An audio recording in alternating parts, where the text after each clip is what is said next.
Yes! Yes! Yes! Yes! Yes! Yes! Yes!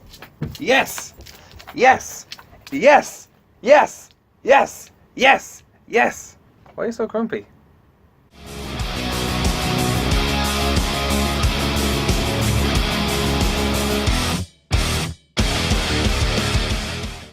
How's it going, folks? Welcome to another one of our Prediction League predictions here for the Kickouts, your weekly pro wrestling guide. I'm Dave, this is Daragh, and we're fresh off now the Great Balls of Fire, which I might have won. I don't want to insinuate it too much. I think I celebrated enough in this room. You look pleased. So now we're going to move on to a different prediction. This time we're going to go to Japan with the G1 Climax that's coming up starting this weekend and culminating at the end of August.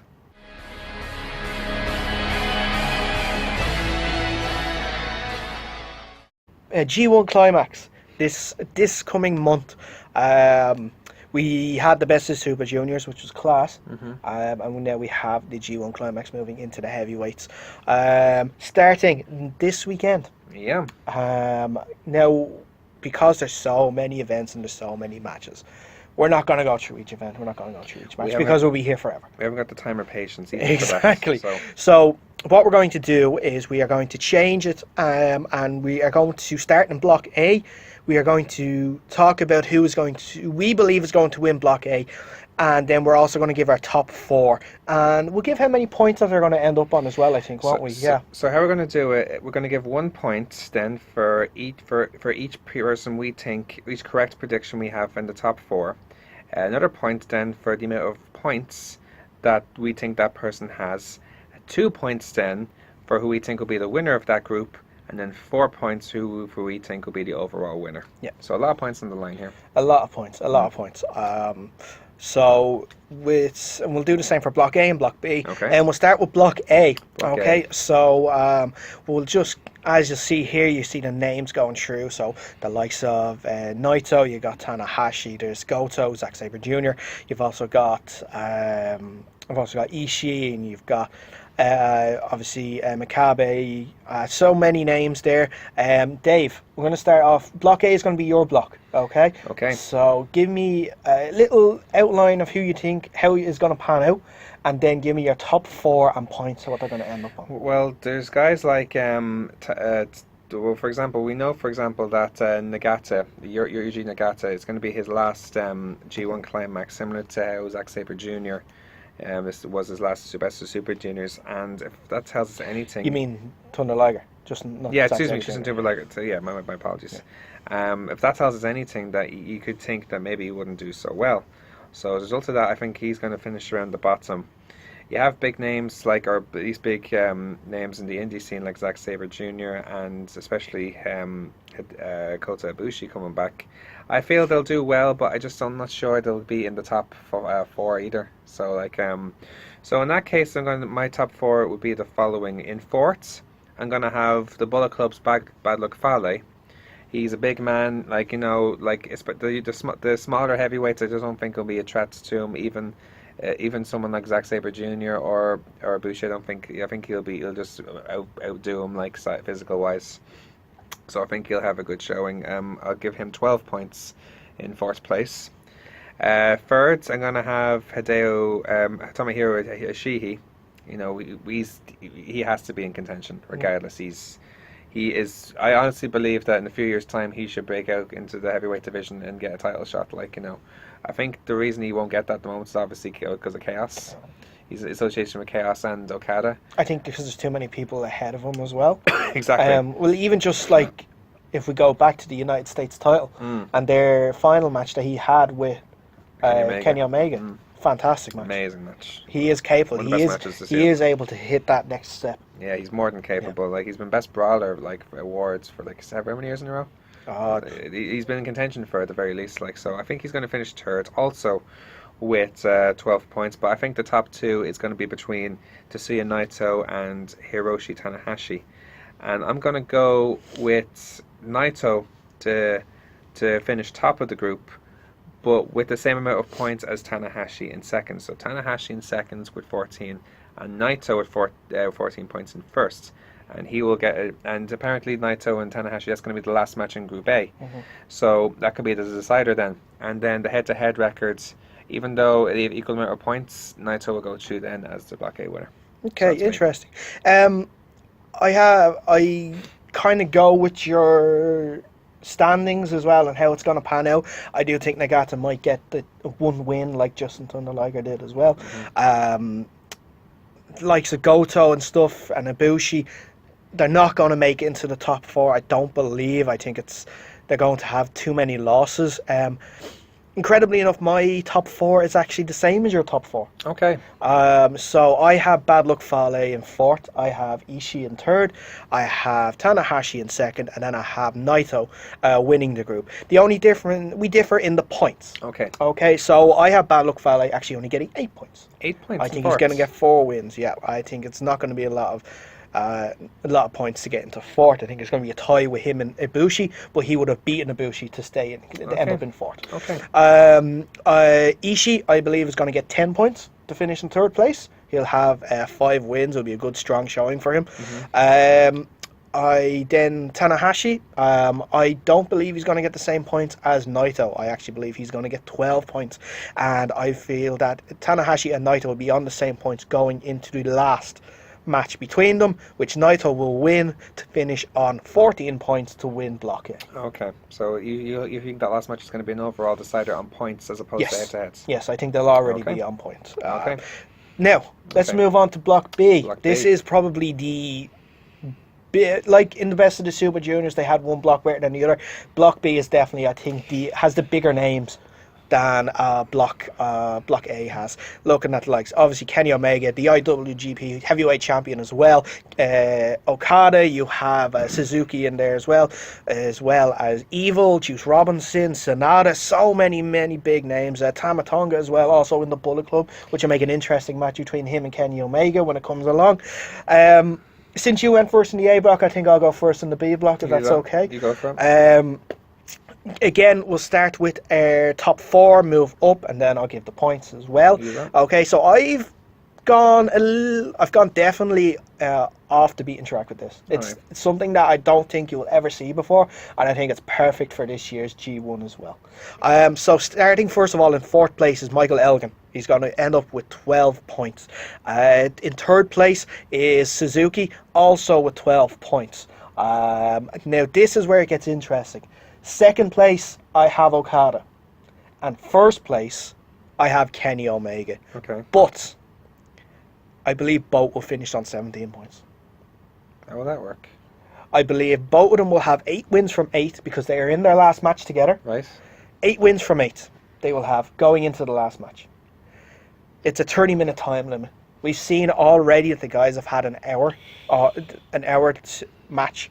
They couldn't get a winner. The first match when Okada won was about 54 minutes as well. So these are only 30-minute limit matches. But the thing is as well, like, it's interesting, but like they both have the exact same head-to-head records. They both have the exact same points. Who goes through? How can they get through more? I believe they will. It will be something unprecedented that New Japan have never done before. Okay. And they will go with whoever has the least amount of time in the ring. Interesting. Okay, so who has won their matches quicker. I like it. That's actually interesting. I never thought of it that way, actually. Wow. And I think Kenny Omega would have won his matches quicker, which will mean he will progress from Block B to face Naito in the final. Okay, I like it. For one, I have to disagree with you on one thing. I think actually it's very even, the blocks on this one's G1 Really? Climax. Yeah, okay. I think, like, name-wise, sure, you see guys like Ibushi and Sabre Jr., but then you have guys like, maybe very underrated wrestlers that would be in Group B. So that's why I'm thinking it's going to be just as interesting, for example. But for me, I have exactly the same names as yourself. I have Michael Elgin in a 4th for 10 points.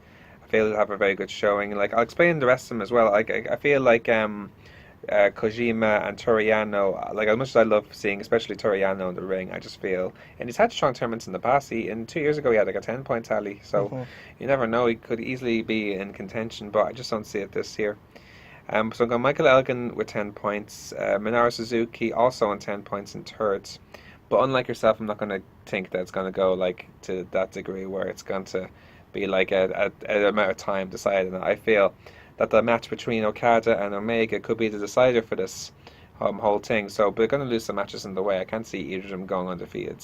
It'd be amazing if it happens, but I really just can't see it going to that extent. So in that case, I'm going to go with Okada to finish second on 12 points, and Kenny Omega to finish to be the Group B winner on 14 points. Okay, so you think they're going to be tied going into their last match, and Omega will win? That's similar to your prediction, but obviously they both had 2 losses in their record as well. So Okay. So I can't see either of them going undefeated. Okay.